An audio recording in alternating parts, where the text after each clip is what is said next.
Well, good evening to you, and of course, I want to welcome you to this evening's program. Of course, we normally are accustomed to the Walter Rodney Groundings, but this evening the WPA has decided to give the program to the Pan African Movement Ghana branch in honor of the African Heritage Month. And I am flanked this evening by two ladies. Uh, on my right, Sister Florine Dalgetty, and on my left, Sister Wazir Esther Gittins. And we'll be talking about women of Africa and in respect to their contribution to Africa and the movement of Africa across the world. I want to welcome you ladies to this evening's program and to say thank you for being here. Uh, Thank you for having us, Thank Brother you Dion. very It's much. a pleasure. well, the focus this evening, we're looking at two ladies. Sister Dalgetty will be focusing on uh, Miriam of the Bible, and Sister Esther will be focusing on Empress Menen of Ethiopia. But of course, it doesn't uh, preclude you from intervening in the discussion on either side. Certainly. Right. Let me start with the elder stateswoman, Sister Dalgetty. Just give us a brief idea of Certainly. who you are, and so that people out there may know something about you. My name is Florinda Algetti. I am in education. I've been in education all my life. Taught for a while, then worked in Ministry of Education. And in the last 20 years, Joy John and I have had a small nursery primary school in Regent Road. My concern over the years has been education. My links to Africa is that I feel that every one of us should have some opportunity to get back into Africa, even if it's only for a short while.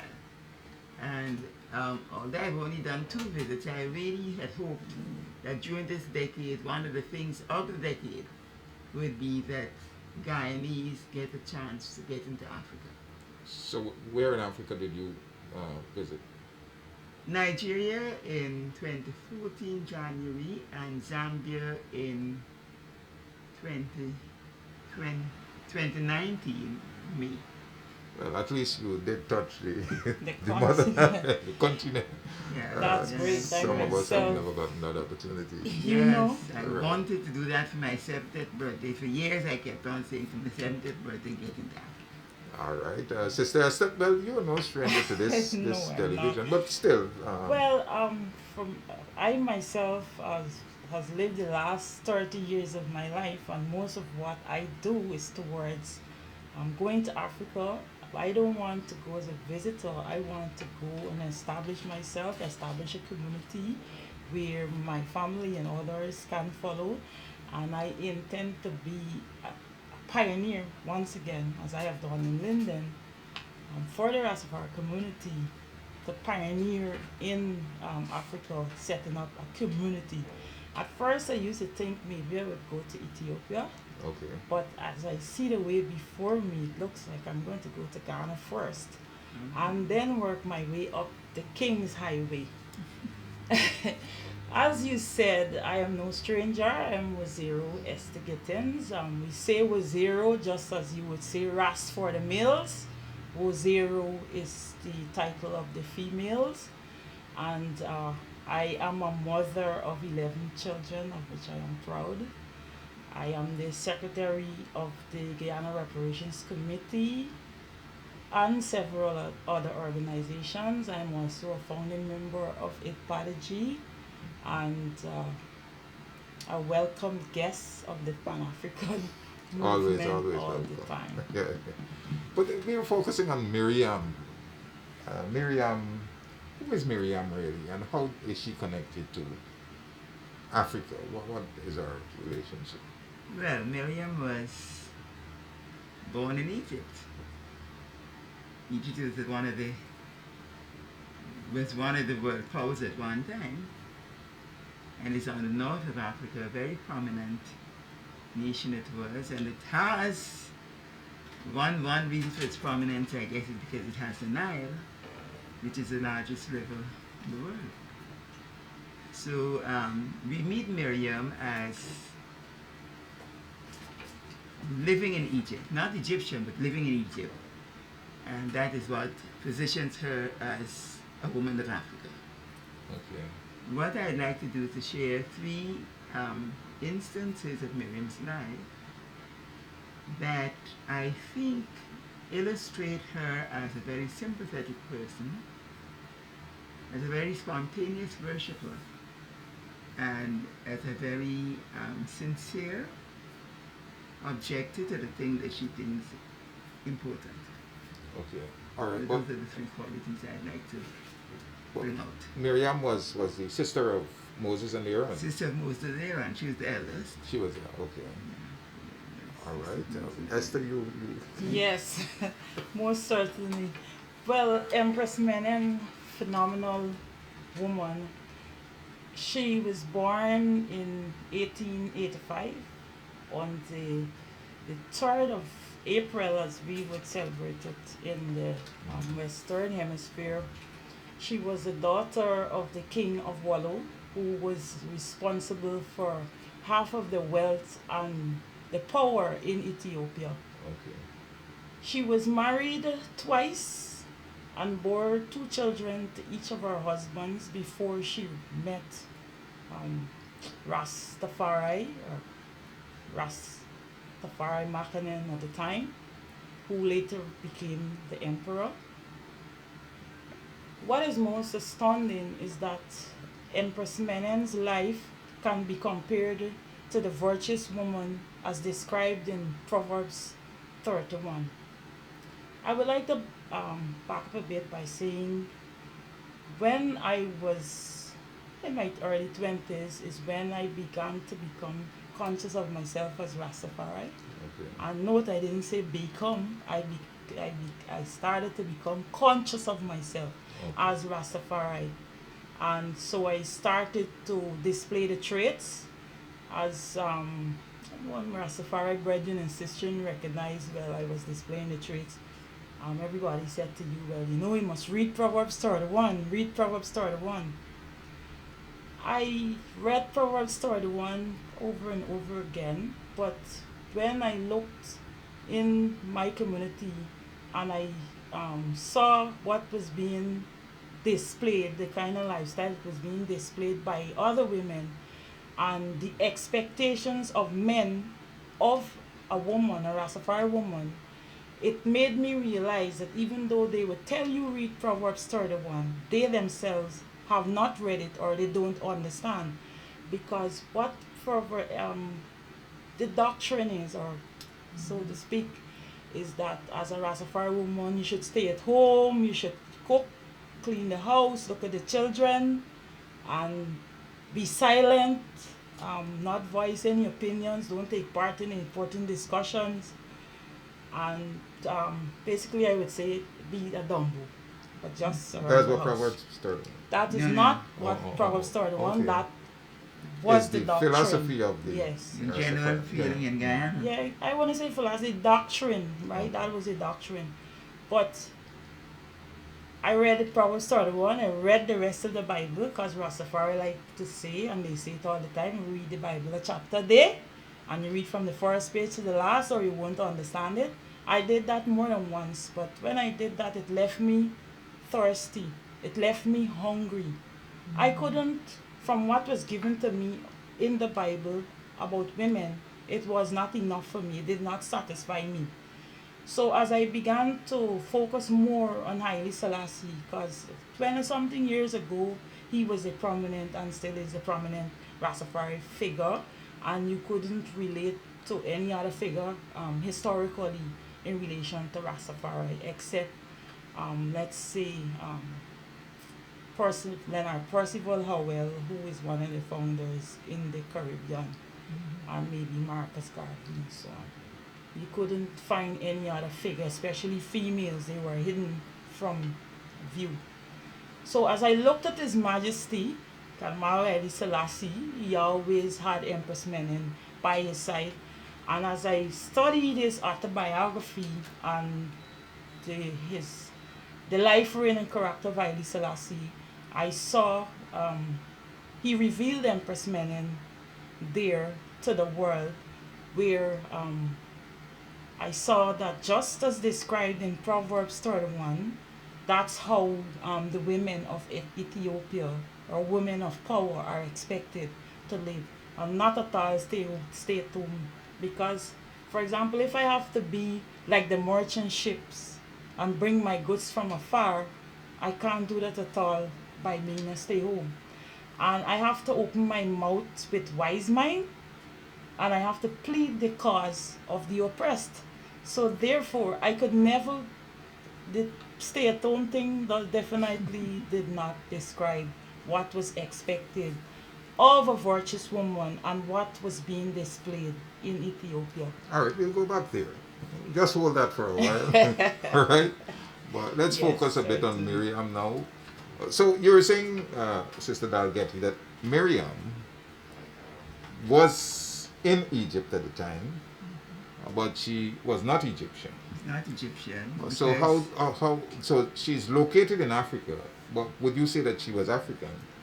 she was African in the sense that her ancestors from 400 years before had been invited by Pharaoh Okay, to come into Egypt. all right. Okay. Joseph, a Hebrew slave, had interpreted the dream that Pharaoh had that nobody else could. None of the wise Egyptians could. And had actually outlined a strategy that made Egypt alone, out of all the big powers, sustain themselves during a tremendous global famine. And during the course of that, in the second year of that famine, Joseph got reconnected with his brothers, and when that happened, Pharaoh was very happy that the whole family should come and be sustained in Egypt. So they came down, they lived in a part of Egypt called Goshen, and for 400 years they lived there. Now, after a while, the good that Joseph had done to the Egyptians was totally forgotten, and all they saw was these people, they're too many, and so they made them slaves, they made them build their cities, they made them build the pyramids, etc. But their presence was Egyptian for 400 years. But there's I was speaking with Tom, and he was relating to me, that's your brother Tom Dalgetty, and he was relating to me that when he got in contact with the Ethiopian Orthodox Church, that they're saying They that, celebrate. right, but he was told that Miriam is the Ethiopian Version of Mary. version of Mary. That's what I've been told. Right. So, I never heard that before, but I heard it from Naya. And okay, Tessa Naya was saying that actually the name the name is an African name, the African form of Mary. right, in African form. No But doubt. but in dealing with Miriam, the question of, because some people are saying this continent, this Middle East thing that has been created, that really is no Middle East, because how would you as a person view this configuration? Because if you check, it's connected to the continent of Africa, and Well, I personally, well, as I like to say too, I migrated and I had to remigrate. When I say Okay. repatriated, and I had to repatriate back. When I say this, I mean because I secluded myself in the Rastafari community for 17 years, where I live in the jungle and I just focus on things Rastafari. All I did was surrounding Rastafari. But then I got to realize you cannot keep preaching to the choir. Okay. You got to come. What is use if you have all this information and we just keep sharing it among ourselves? The knowledge of Rastafari is not for Rastafari alone, is for the entire world. And I only use the word Africa because that is the accepted terminology. Because before the white man overran The continent, the entire continent was called Ethiopia. Okay. But if I say Ethiopia, people wouldn't understand why. So I have to use the word Africa for them. Ethiopia even encompassed India. Everything was one. Okay. What's your take on that? Well, we certainly know that the whole division was totally stupid. When I went into Nigeria in 2014, that's when I understood this carving up of Africa. Okay. Well, you know the Africans lived in huge compounds, Yes. family and tribal compounds. Yes. So my house might have been here, and my sister's house might have been across south. When the line of divide came to make us different countries, the line passed through us. So I am one nation, and my sister is a one nation, and my brother is another nation. That is what I actually met persons who could say, this is what happened. This is my grandmother is Nigerian, but Yes. some of our children are Benin, some are Ghanaians, some are. So that's when I understood. It's one land, and the people lived in the land. Yeah. They hadn't that kind of division. They didn't before. have a kind of division. If we had drought here, just like how our Armenians move, they would move to somewhere else. They had the land was Yes. theirs. Yes. So the small part that we see left at the top, the Horn of Africa today as Ethiopia, was really, and that's left as the replica to show, well, this is a small unconquered part. That part was not conquered. That's how it retained the original name. Name. But Yes, you after the mentioned emperor. you mentioned certain aspects of womanhood. Yes. You said that we had a certain philosophy here, Yes. and that Rastafari displayed through Empress Menem what the ideal perception and conception of a woman should be. Yes. Or what are some of the things that were displayed by Rastafari and by Empress Well, Menem? for example, Rastafari described Empress Menen as the Gideon Balm, Okay. right? We know what it means to be described as a Gideon Balm. He described her as a canon mistress of creation. He also said she was his most trusted advisor, right? When he had to leave Ethiopia to go to London and even to Geneva, it was Empress Menen who administered the people from Addis Ababa. He didn't say, well, you're a woman, I can't leave you to run my country or my empire. It was Empress Menen is the one who ruled the empire for the short time that Rastafari had to step aside. Empress Menen, she built schools, she built churches, she commissioned all sorts of developments. She also, and she didn't become the Empress of Ethiopia because she was Rastafari's wife. A lot of people seem to think that the 2nd of November 1930 grand coronation is when she became Rastafari's wife. They were married quite a long time before. She was also the 225th descendant of King Solomon and Queen Makeda, just as Rastafari was. And long before she became the Empress of Ethiopia, Empress Taitu, who was the Empress alongside Emperor Menelek's wife, Empress Taitu gave all of our projects. For example, we got the Kidani Merit Church, which is a monastery today. She gave her projects to Empress Menen, even before she became Empress. And Taitu had a daughter by the name of Zaditu. She skipped her daughter and she gave all of her projects to Menen because it was known that it was foretold that Empress Menen, she would become the Empress. It was seen, it was already visioned. So she gave, even before she was married to Rastafari, even before she became the Empress, she was given these projects by Taitu. She was involved in many social and community work. She was always with the people. She was very charitable. She lent a helping hand.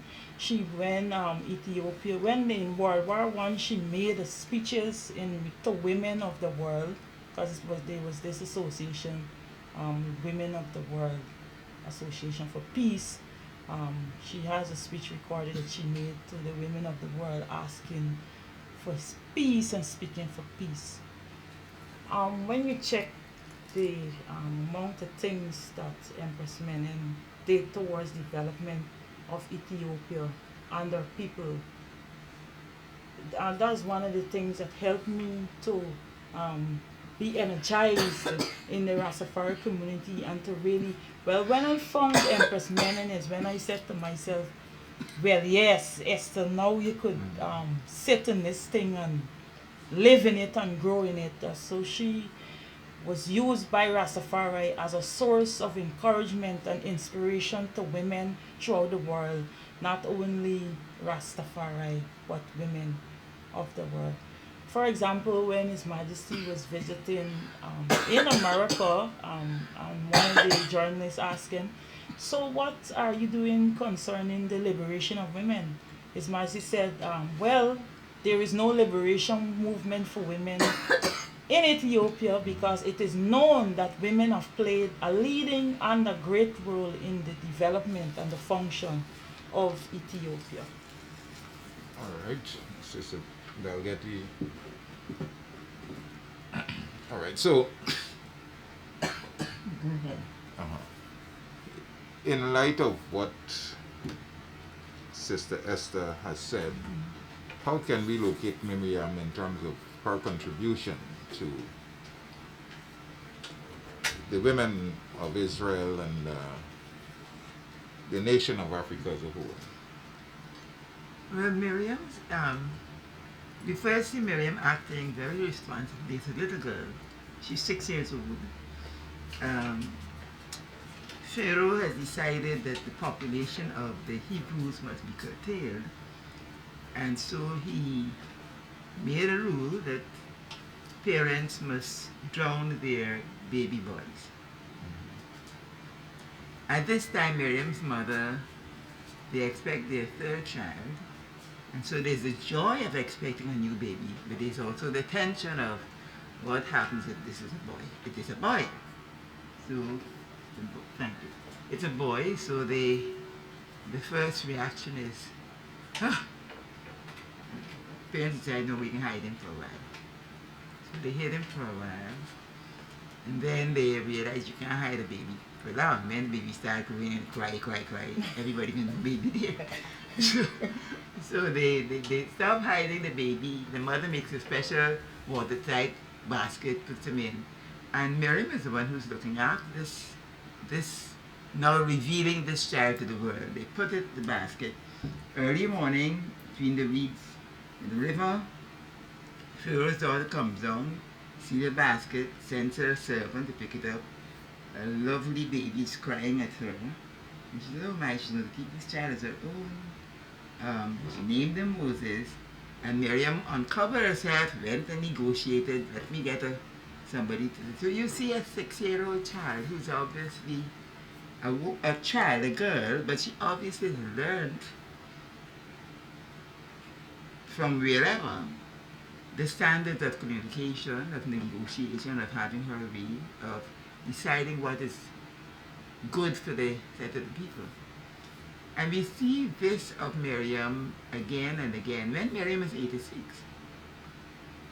by this time they have now left Egypt, finally, after lots of things have happened in Egypt. And Miriam realizes this is a fantastic deliverance that God has given them. So 86-year-old Miriam picks up her tambourine and leads the women of Israel out in the dance of worship, a spontaneous dance of worship. So we see a woman who is, she might be old, but she still has her leadership. She still has decided this is something that has to be celebrated. We will celebrate with gusto. We will celebrate with our thing. And I think this is one of the things that you still find in Africa. You still find women, I found this in Zambia and in Nigeria, you find women They might be in their small groups, but women taking the lead, taking initiative, helping to do things.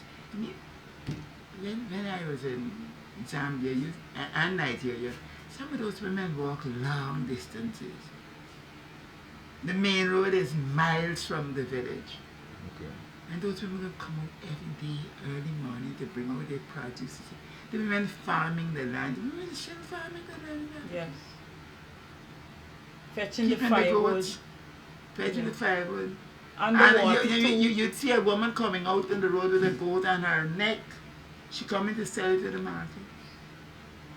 The markets are on the main road because that's where the trucks and the buses are. Okay. You fetching any goat on your neck? Fortunately I won't have to. I won't have to. I have enough sons and I got some strong daughters who would too. They wouldn't allow me to fetch it. But well, people like to say religious, but I find too that Empress Menen was highly spiritual. Because I don't want to use the word religious. She was highly spiritual. For example, while Empress Taitu was ruling, at one time she sent for Rastafari from Harar to come and visit her in Addis Ababa, and she requested that he must not walk with any of his foot soldiers, so he went alone. Lo and behold, his bodyguards were left outside. He went in, they locked them out, he alone went inside, and they spent all night trying to kill him. Because really, Empress Taitu wanted her nephew Lejasu to become the next ruler. But from all the traits and qualities Rastafari was showing, she somehow knew that he was destined to be the next emperor. And it had been foretold, and all the wise men and saints were on the lookout for him too at his birth. So she tried to thwart that by having her men kill him. Empress Menen at home, they didn't have no telephone, of course, at that time. And something told her to send the barefoot warriors, which we would call, people call them ninjas today. Because they jump over walls, disappear, they do all kinds of things. She sent them, they infiltrate. When they went in, they find that they were just trying to kill. And as one of the men was trying to, had his sword to Taitu's throat, after spending all night trying to kill Rastafari, he said, no, don't forget, she's the anointed. Also, there was an attempted coup when His Majesty had visited Brazil many years after, where I don't know, somehow, and it's not certain that his son was even aware of another attempted coup which they tried to use the Crown Prince to orchestrate that. And out of nowhere, when it was time for the change of guard, Empress Menen came and walked with him that night for the change of guard, and that was quite unusual. So even though she might not have known exactly what was about to happen, she had the intuition to know that something unusual was about to happen. That was the same night. And she did admonish her son, but I think we had a lot of other persons behind the back. Of course, that coup wasn't successful. It was thwarted because the emperor returned from Brazil immediately, and the crown prince, well, he just put a big brick on his shoulder. He went to meet his father, who just took the brick down, put it down. That was it. What's the symbolism of that brick? Well, the brick on your shoulder means that you acknowledge you've done a wrong and you're asking for forgiveness. Okay. Yes. But what you just said has a lot of similarities to Miriam. well, Miriam, but stories in the Bible, other instances of Yes. David, Well, Esau, Jacob. there's a whole school of thought that a lot of the Bible is Africa Uh-huh. and not Middle East, you know. Well, what they call the Middle East. What they call the Middle Okay. East, you know. And well, you see Ethiopia particularly mentioned throughout the Bible. Egypt and Ethiopia mentioned throughout the Bible from Genesis right through. True. Particularly in the Old Testament. Yes, References because to Africa, Egypt when and- it came about, let's say about 600 or so years now. But do they associate Egypt with Africa? The The Ethiopians, no, the Western the world. Western world. Well, I think there a lot of information is out there now, but Uh-huh. 20 something years back, not at all. But everything is unfolding now, so people are beginning to make that connection and acceptance too. Because all of the pharaohs in all of the movies that you see, you're talking about. Here's don't look black, eh? And there was never a white pharaoh. Can be. Anyhow, so we have two women here. From what you've heard so far, is there any parallel that you can strike between uh, Empress Menem, Miriam in terms of valor, in terms of intuition, and so on? Certainly, which is why I related, just as Miriam at a young age um, knew she knew it was her brother and she offered to get somebody to nanny him, which was her mother and so on. I think Empress Menen is the same, display the same type of traits for her people in many instances. In those days, girls were not afforded an education. She built many all girls school. She presided over the ceremonies, the graduation ceremonies, and so on herself. She did quite a lot to make sure that women were given the equal opportunity. She used her own resources to do a lot of the charity that she did. So, what can we take from uh, the lessons? I mean, you had a particular concern about the perception of the what women should be Yes. and what you would have discovered. You said that those who encourage you to read Proverbs actually might not have read it Yeah, they themselves. might not have read it themselves. So, if you were to take away from what you have read and learned, what are you going to say to not only the women, but But to those the who men. might not have what you consider the right perception of them? Well, I would say we have, fortunately, a measuring stick to use. And as Rastafari and the world at large, in order for me to accept anything as truth and right, I will use the measuring stick of His Majesty because he is most revered in the Rastafari community. And to me, I would say he's the greatest black man that ever lived, and I beg to differ. So, his description and the way he lived with Empress Menen, his wife, is the example of how we should live with each other as a couple and as brother to sister, man to woman. He gave us a perfect example of how we should live as women. And I would like to ask our technician to put up some pictures I gave to him at this moment. Where, they say a picture tells 1,000 stories. Okay. Yes, so today we don't have to go by what nobody said or no illusion. We have solid facts in front of us. They came, they lived, and for us to see, they made the example. So I don't think our technician heard me ask for the pictures of Empress Menen. Yes, we see here we have this picture of portrait of Waziri Menen. This is our portrait when she became Empress of Ethiopia on the 2nd of November, crowned right alongside of His Majesty, the first time it ever happened in creation. And it was a grand coronation. She made it, her presence and participation in the coronation made it the grand coronation. It was the only grand coronation we have ever had on earth. Next one, please. Yes, we could see that here we could see that Empress, the Majesty embraced Menen as his equal. He has him right alongside her, not at the back behind, but right alongside of him every step of the way. We have the picture in front of us. It speaks volumes. It tells us a lot. Many questions should be answered just by looking at the picture. The pictures also tell us that Empress Menen was a liberal woman. She was free. She dressed as she pleased. Um, she Here she is with her four daughters. I can't say their names, but I have it here. I can call it.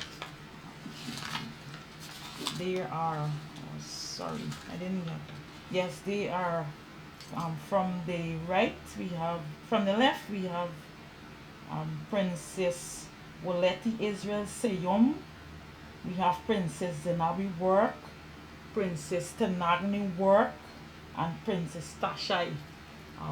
Those are Empress Menion's daughters of His Majesty. Again, the pictures tell a thousand story.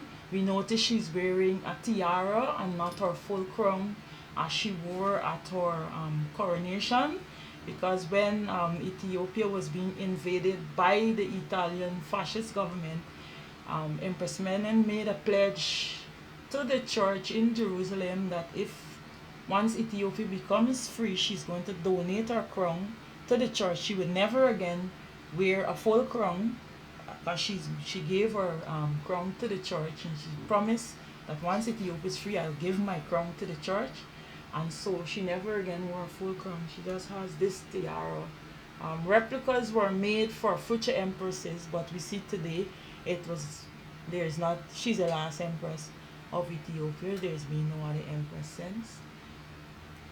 There you go. We say I like this picture in particular. I like her hairstyle. You could see, it speaks volumes, not only for Rastafari but for women at large. You know. Yes, confident, radiant, meek, humble, and yet terrible and dreadful. And she was also responsible. She had her own army.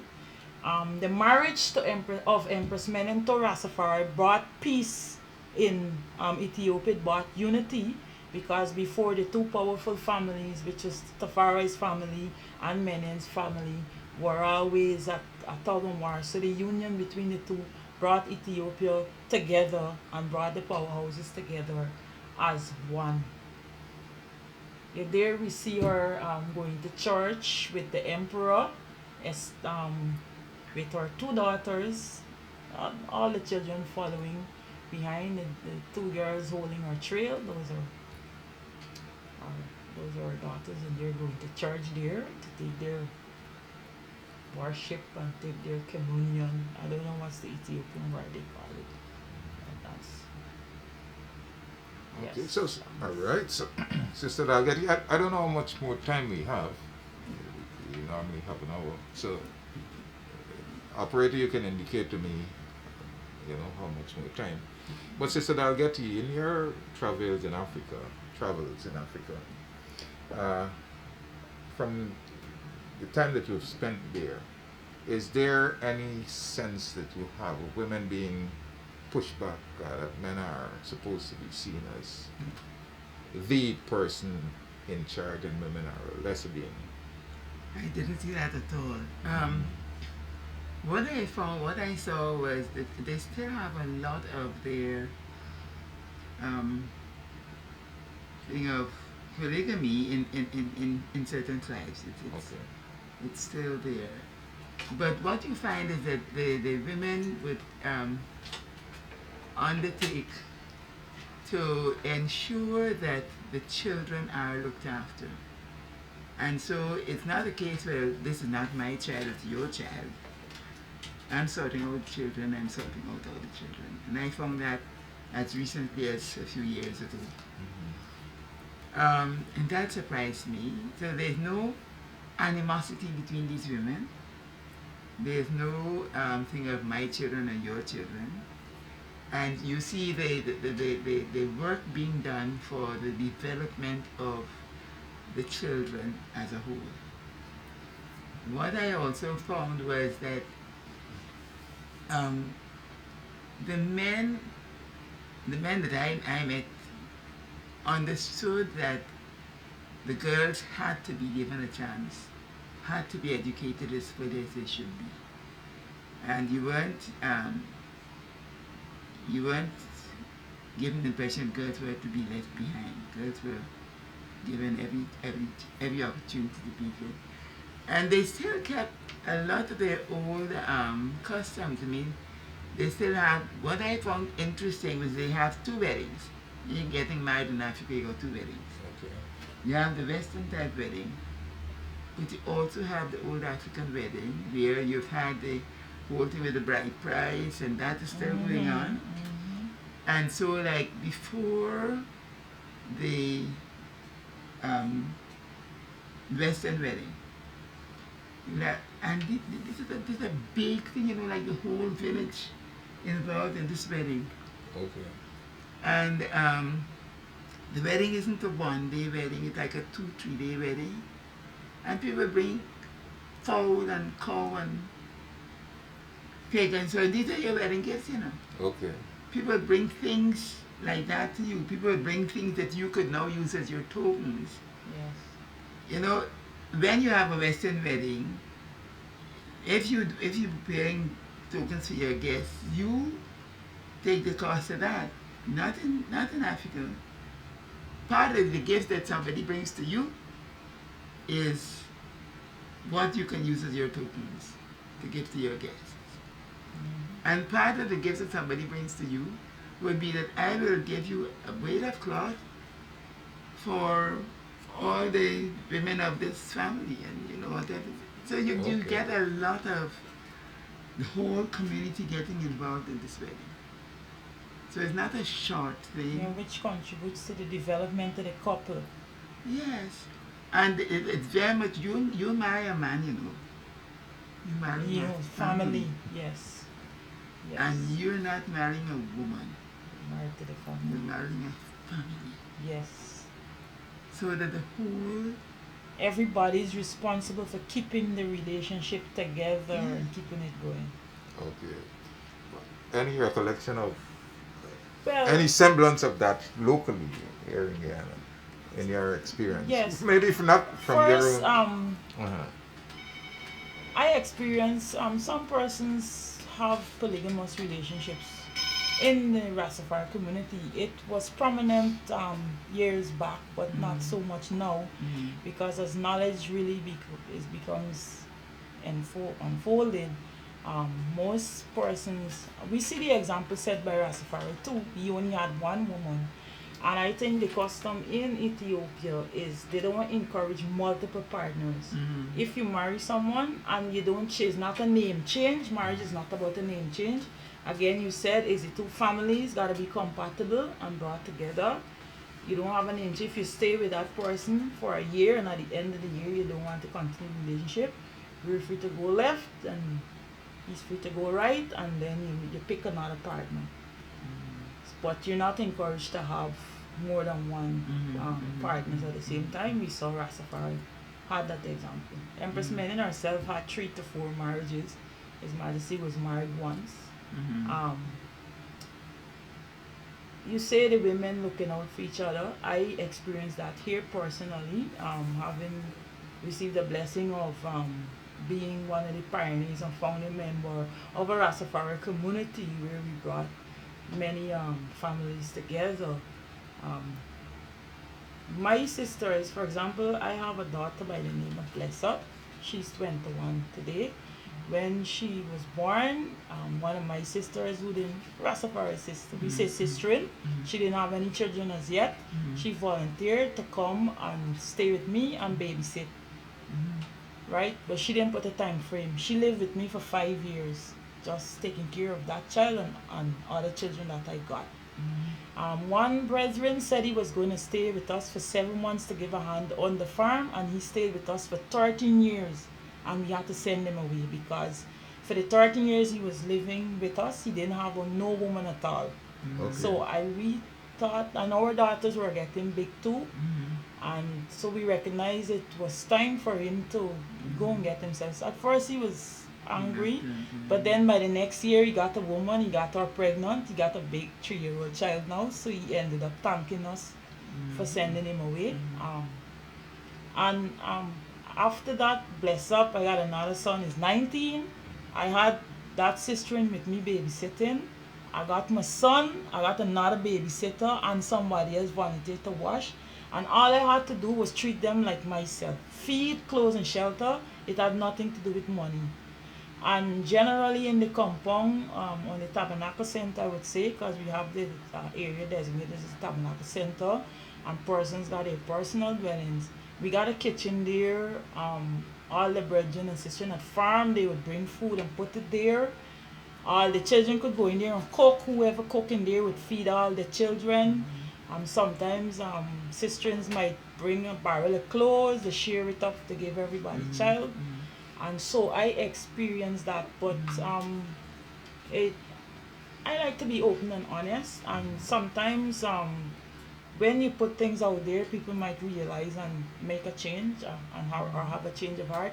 Some people saw us living and they thought it was kind of like, because they started to insinuate to the sister like you're belittling yourself by looking after somebody else's child and things like that, and it caused a level of disunity amongst us that hasn't been repaired until today. So I've been honest because of the lack of knowledge. They didn't really check their African selves. If they check Africa like you described, the children is not my children and your children, it's our children. They all being looked after. I don't have to worry if my child is eating. I know about my sister and taking my baby and stuff because I always doing secretarial work, writing, making clothes, doing craft, various other things. Quite a few of my sisters that know to sew today and knit learn from me or were inspired by me. My children that know to knit and sew, they didn't learn from me, they learned from women that learned from me. And so my sister would take my baby and say, we just say reasoning, right? Not meeting. Reasoning going because they know I would want to go and write the minutes. And so on. So they actually took my baby from me. The only time I got my baby was when it was time for me to put the breast in the mouth. And everybody likes to keep a baby in the day, but when it comes to night and sleep, the mother gotta collect it. Okay. So that was it, and it was nothing to do with money. It was all about Rastafari love, and I think it's because the need for Africa and the awakening of Africa in us that caused us to live that way. Some people thought, my husband was having relations with these women, they even insinuated it and so, but it was nothing of the sort. It was just plain communal living. But in your traditional knowledge of our festivals, wake and wedding and all these things, did any of this communal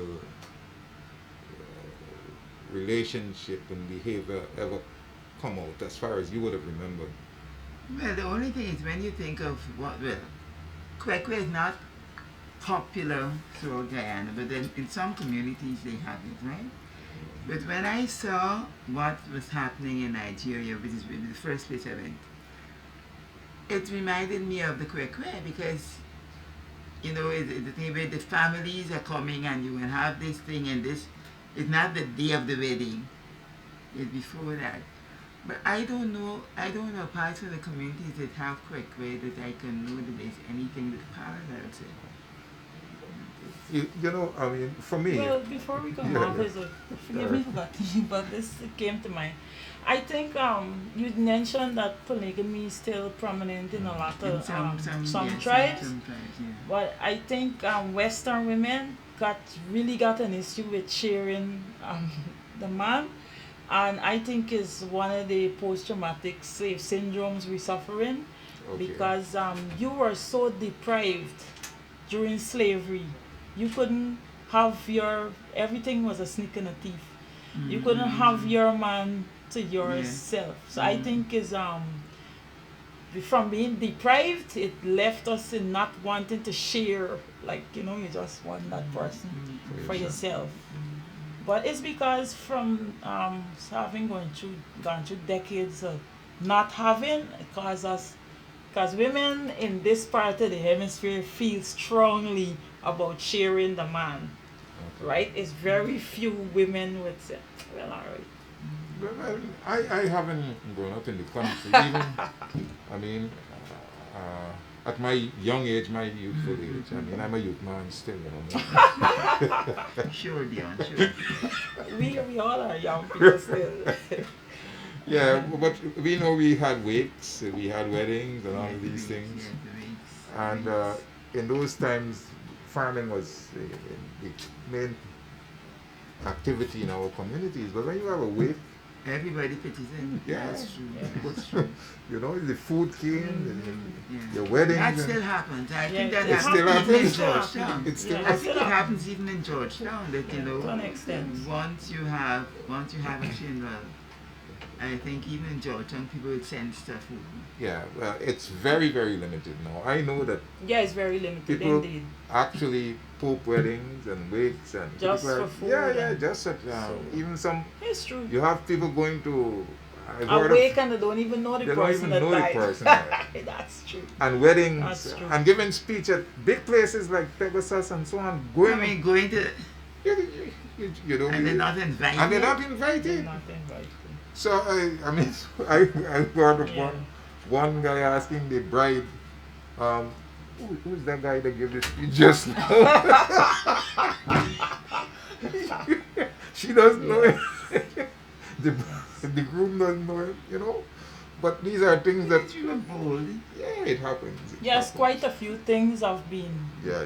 taken from us. Mhm. For example, people tend to associate black and white with funerals, but as Africans, our funeral color is red and not black and white, and so on and so forth. Okay, so, Yeah, I think women should take a long, hard look at, because there's a lot of information out there today. You could look even right in the Bible, but it's very limited. And then some of the like the demeaning insinuations they make about women would tend to make a lot of women get shy and pull back within themselves. Because, for example, in my community, some simple things, women would say, they ain't want nothing to do with me. You want to play, you's a man. And things like that. Simple things. Like, for example, standing near the fire and maybe making a meaningful contribution.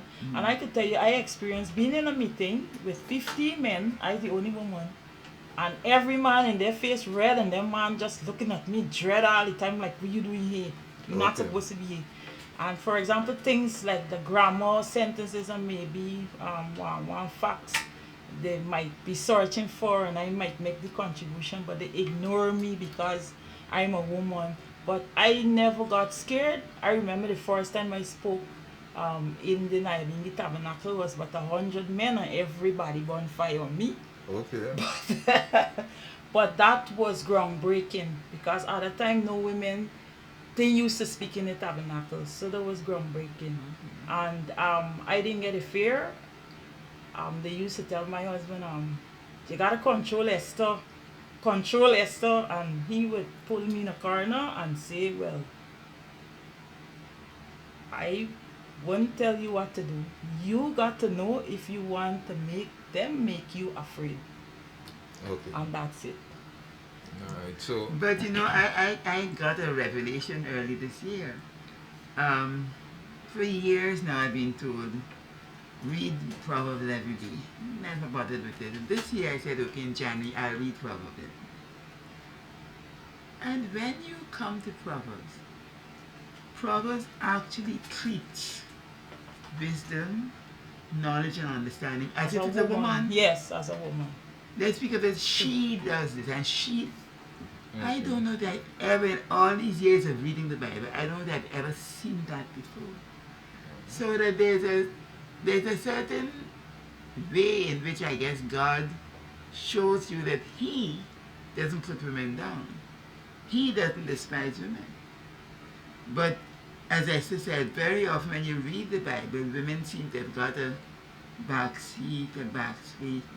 But when you look at things like the one person Jesus spoke to, Mary. Mary, Peter, John, It in John 1 to 2. Also, If some of I'm the right. stories in the Bible point out to the fact that when there's a task to be done, the Father or the Most High will show Himself in whoever is willing. For example, when David was on the run, Mm-hmm. um, is Judith's husband, um, he spoke to who turned him away. And Mm-hmm. when he came back inside, she said, "Who was they talking to?" And Mm-hmm. he says, "David, whatever I've done." And what Mm-hmm. she did, got all the food and the stuff and everything, and she ran behind David. And I don't think she had known at the time he would have become the king. Okay. You understand? And Mm-hmm. in many instances, for example, there is the famous Battle of Adawa of Ethiopia. Yes, yes. And let me tell you, I celebrated the Battle of Ottawa for 15 years in the Rastafari community. Mm-hmm. And it's in the 15th year because I had the responsibility of drafting the flyer. I wouldn't draft the flyer without doing some Yeah, background research. having some Mm-hmm. So knowledge. because I had the responsibility, I went to do the research. And you know it was then. That caused story in my problem in my house for many years. I said to my husband, "You stand up there every year and you talk about Battle of Ottawa to the people, and you don't tell them that is Empress Taitu and the women who were Okay. responsible Keeping that for that nation. victory, Mm-hmm. because the men were already in retreat mode. They were retreating. They said the men dying like flies. The women, they went, they blocked the dam, they cut off the water and the food supply. So they knew before a short time they wouldn't be able to fight That's the Italians. the Italians. Mhm. So when they came on the battlefield of itself, and all of these women they had their own armies, they had their own battalions that they led and trained and were responsible for. So when Empress tried to come and see the men in retreat mode, the women charged the front confident because of the groundwork they had already done and said, "Don't give up, we will win. We will win," and charge and fight. And in many instances in history and in the Bible, you will see when the men threw their arms up. And even today, we Yeah. could look, um, most persons, I would say 9 out of 10, you ask them who's responsible for your success, you're going to hear it's your mother. Your mother never turned her back on you. She's always there.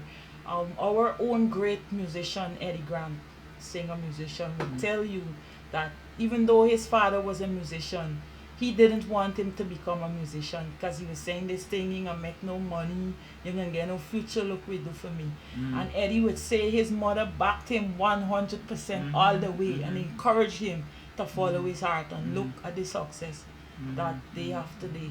And I think is history shows us too the role the women played in to end slavery. For example, we got Empress Nzenga, who fought against her own brother because he colluded to sell their neighbors as slaves. She fought against her, and that is responsible for the Nyabingi movement.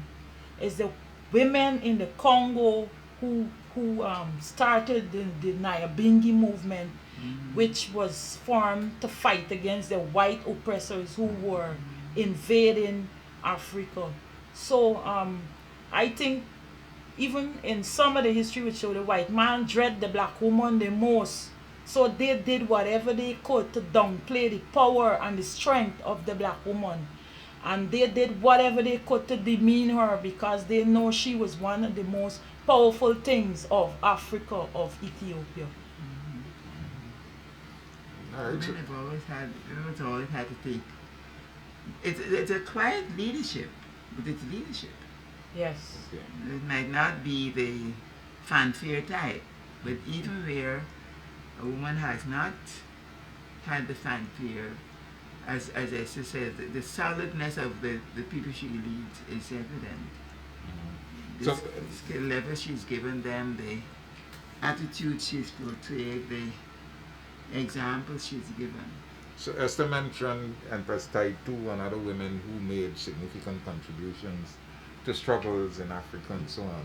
I mean, Miriam is of the Bible. What other Well, strong there's several strong women in the Bible. She spoke about Judith. There's Deborah. There's Esther, There's namesake. Esther. There's Deborah. You know, Who are these people? Deborah was one of the early women who judged Israel. Yes. Okay. She's a prophetess, and she it was who said to the chap, the Lord has said, go fight, you will win. And he said, I ain't going back myself. I ain't going, you come too. Okay. You see that, Tom? And the funny thing is, most of the books, because they give us 99 books, but it's really 112 holy books. Most of the books they left out are the books about the women. Even the book of Esther is just a short piece about Esther's life they have in that book. They don't have the full story about Esther in that book. Okay. The women are there. As I say, it's not a fanfare. Elaborate, as you were But saying. what I have learned though, when people restrict your physical movement, it only encourages your spirit to get stronger. Mm-hmm. I don't have to be in front to be the leader. In fact, the leader is the last person you really see. I don't have to be in front to be the leader. I don't have to stand at the altar to be leading the congregation. You could be standing at the altar and all the psalms that you read and say there are my psalms, or at least one or two what you read to the congregation are my psalms that I read every day.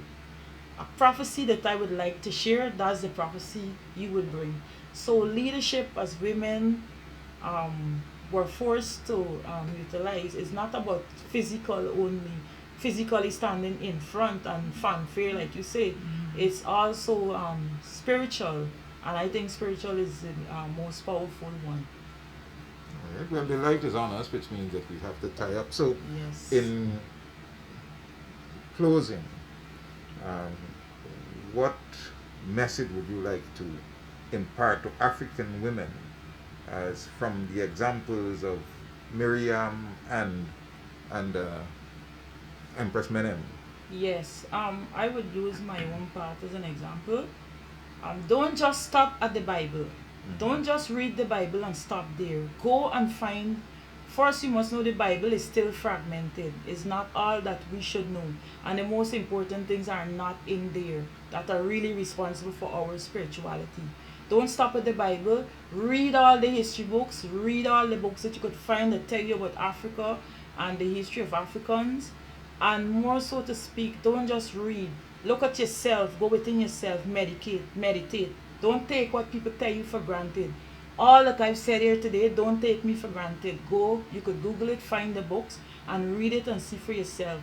When you know for yourself, it's very empowering. And any woman could take a page out of Empress Menem's book. It is Haile Selassie that showed her to me. It is after I found him, I found her, and I give thanks for that. And to say that she's not only a light for Rastafari women, she's a light for all women of the world. Okay, Sister. Well, I think Miriam showed that you could be responsible at any age. And one of the things that we'd like to have our girls and our women understand is to act responsibly. One has to consider values. And so we need to learn our values. We need to learn what values are important, what values make for peace, what values make for development, what values make for being our brothers' keepers, being our sisters' keepers. And so I think the responsibility and the level of leadership goes with our understanding of who we are and what our values are. We really want women, girls and women to embrace values. Yes. Okay, Sister Esther and Sister Florinda Algetti, I want to thank you very much for this very informative discussion. I want to thank the Working People's Alliance for giving Walter Rodney Groundings to the Pan-African movement today, so that we could have had this interaction, so that people can really become more aware of both Empress Menem and Miriam of the Bible, and all of the other things that we would have talked about in between. So of course I will be back here next week, same time, same channel, for a program of Walter Rodney Groundings. Do have a good night. Thank you. Mm-hmm.